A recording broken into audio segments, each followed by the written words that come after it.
আসসালামু আলাইকুম ওরহমতুল্লাহ।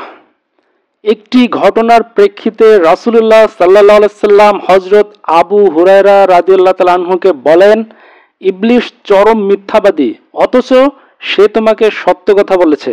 কারণ ইবলিস সারাক্ষণ মিথ্যার বেশাতি করা ছাড়াও এমন কোনো দোষ বা মন্দ কাজ নেই যা সে করে না। দুনিয়ার সর্বপ্রকারের পাপাচার ও অঘটনের গুরু ঠাকুর হচ্ছে ইবলিস। তার ভক্ত অনুসারী চেলা চামুন্ডার দল হচ্ছে এক শ্রেণীর মানব ও দানব। শয়তানুল ইনসি ওয়াল জিন কুরআন অর্থাৎ ইবলিস শয়তানের প্রতারণা প্রবঞ্চনার শিকার হয়ে মানুষ বিভ্রান্ত গুমরাহী হয়ে জাহান্নামী হয়। ইবলিস শয়তানের কলঙ্কিত জীবনের দুর্যোগ এই দুনিয়াতেও এসে থাকে। তখন সে বিপদ হতে আত্মরক্ষার জন্য কখনো কখনো সত্য কথা বলে থাকে। এরূপ বহু দৃষ্টান্ত রয়েছে। উদাহরণস্বরূপ রাসূলুল্লাহ সাল্লাল্লাহু আলাইহি সাল্লামের সময়ে বিশিষ্ট সাহাবী হযরত আবু হুরায়রা রাদিয়াল্লাহু তাআলা আনহু-এর সাথে সংঘটিত এই ঘটনাটি দিয়ে আজকের ভিডিওটি শুরু করছি। হযরত আবু হুরায়রা রাদিয়াল্লাহু তাআলা আনহু বলেন যে একবার রাসূলুল্লাহ সাল্লাল্লাহু আলাইহি সাল্লাম আমাকে ফিতরা সামগ্রী রক্ষণাবেক্ষণের দায়িত্ব প্রদান করেন।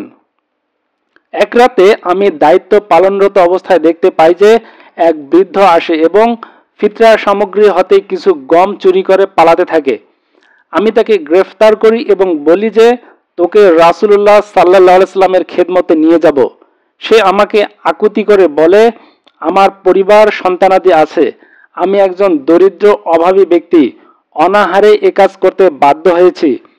আজ আমাকে ছেড়ে দিন, আগামীতে এদিকে আর আসব না। তার কাতর কণ্ঠে আমার দয়া হয় এবং আমি তাকে ছেড়ে দেই। ভোরে আমি রাসূলুল্লাহ সাল্লাল্লাহু আলাইহি সাল্লামের খেদমতে উপস্থিত হলে তিনি আমাকে জিজ্ঞাসা করেন, তোমার কয়েদির কি অবস্থা?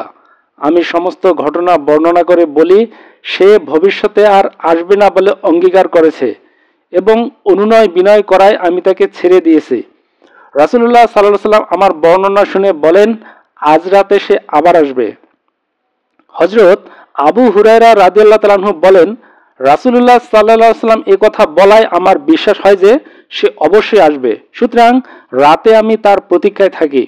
রাতের শেষ প্রহরে আবার সে আসে এবং কিছু গম উঠিয়ে নেয়। আমি তাকে হাতে নাতে ধরে ফেলি।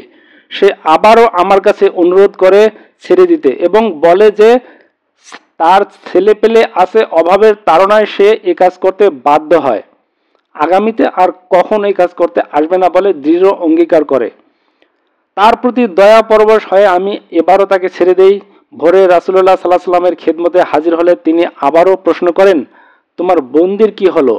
আমি পূর্ণ ঘটনা আবার ব্যক্ত করি। রাসূলুল্লাহ সাল্লাল্লাহু আলাইহি সাল্লাম বলেন, সে মিথ্যা কথা বলেছে, আজ রাতে সে আবার আসবে। হযরত আবু হুরায়রা রাদিয়াল্লাহু তাআলা আনহু বলেন, তৃতীয় রাতও আমি তার অপেক্ষায় থাকি। সে রাতেও সে আসে এবং সদকার মাল হতে কিছু গম উঠিয়ে নেয়।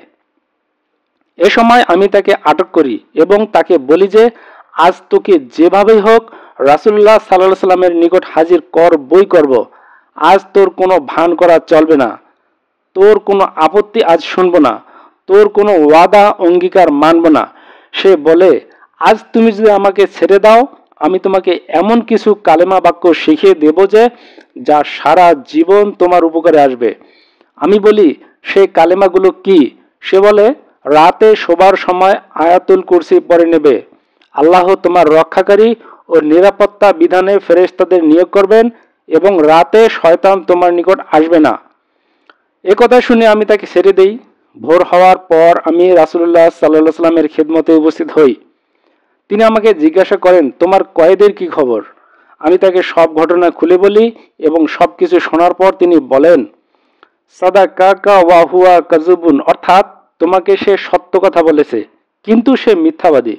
অতঃপর তিনি আমাকে জিজ্ঞাসা করেন, হে আবু হুরায়রা, তুমি কি জানো 3 দিন যাবৎ তোমার নিকট আগত ওই বৃদ্ধ লোকটি কে ছিল? আমি বললাম, হে আল্লাহর রাসূল, আমার জানা নেই। তিনি বললেন, সে ছিল শয়তান। প্রিয় দর্শক, আয়াতুল কুরসি পাঠের ফজিলত এবং মাহাত্ম্য বিভিন্ন হাদিসে বর্ণিত হয়েছে, কিন্তু আমরা অনেকেই এটা জানি না যে আয়াতুল কুরসির কি পরিমাণ পাওয়ার রয়েছে। আয়াতুল কুরসি পাঠের প্রভাব সম্পর্কে বহু কাহিনী প্রচলিত আছে। এরূপ একটি কাহিনী হচ্ছে যে আয়াতুল কুরসি পাঠের ফলে এক ভয়ঙ্কর দৈত্য ভস্মীভূত হয়ে যায়। ঘটনাটি ছিল এরকম: ইমাম গাজ্জালি রহমতুল্লাহ আলাই ইবনে কোতাইবার বরাতে লিখেছেন যে বনি কাবের এক ব্যক্তি খেজুর ব্যবসার উদ্দেশ্যে বসরায় গমন করে। লোকটি বলে যে বসরায় আমি কোনো বাসস্থান পাইনি। একটি পুরনো বাড়ি আমার চোখে পড়ে, যার প্রাচীর ও ছাদে মাকড়সা ঝুলছিল। বাড়ির মালিককে আমি বলি যে তার বাড়িটি আমি ভাড়া নিতে চাই এবং এর জন্য কথাবার্তা শুরু করি। বাড়ির মালিক বলল, ভাড়া দিতে আমার কোনো আপত্তি নেই, তবে ঘরটি খুবই বিপজ্জনক, কারণ সেখানে একটা ভয়ঙ্কর দৈত্য বাস করে। সেখানে যেই থাকতে যায় দৈত্যটি তাকেই হত্যা করে। তাই তুমিও প্রাণ রক্ষার্থে অন্যত্র জায়গা বাসা খোঁজ করো। খেজুর ব্যবসায়ী লোকটি বলল, তুমি আমাকে ঘরটি দাও, আল্লাহ মালিক, ব্যাপারটি আমারও দৈত্যের, আমি ব্যাপারটা দেখব। আমি গৃহটি ভাড়া নিয়ে সেখানে উঠি এবং রাতে গভীর অন্ধকারে দেখতে পাই এক বিশাল ভয়ঙ্কর দৈত্য আমার ঘরে ঢুকে পড়েছে। আপাদমস্তক কালো, চোখ দুটো থেকে আগুনের স্ফুলিঙ্গ বের হচ্ছে, ধীরে ধীরে আমার দিকে অগ্রসর হচ্ছে। সে যখন আমার নিকটবর্তী হয় তখন আমি আয়াতুল কুরসি পাঠ করতে থাকি, সেও আমার সাথে তা আওড়াতে থাকে। আমি যা পাঠ করি সেও তা পাঠ করতে থাকে।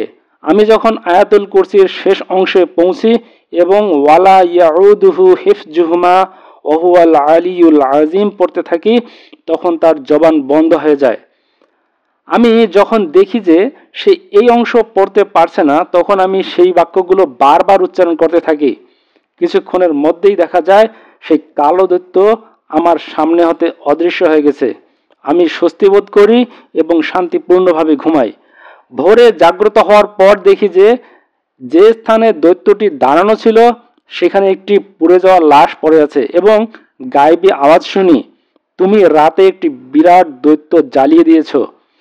আমি জিজ্ঞাসা করি, কিভাবে সে দগ্ধ হয়েছে? গায়েবী আওয়াজ আসে, ওয়ালা ইয়াউদুহু হিফজুহুমা ওয়া হুয়াল আলিয়ুল আযীম। এটা পাঠ করাতে সে আগুনে পুড়ে ভস্ম হয়ে গেছে। আল্লাহু আকবার। জিন তথা দৈত্য দানব দমনের মহা ঔষধ হচ্ছে আয়াতুল কুরসি। শয়তানের মুখে ও এর সত্যতা প্রকাশ পেয়েছে এবং এর বাস্তব প্রমাণ হচ্ছে এই ঘটনাটি। তাই সকল মুসলিমের উচিত এই আয়াতুল কুরসির উপর আমল করা। আল্লাহ আমাদের সকলকে তৌফিক দান করুন, আমিন।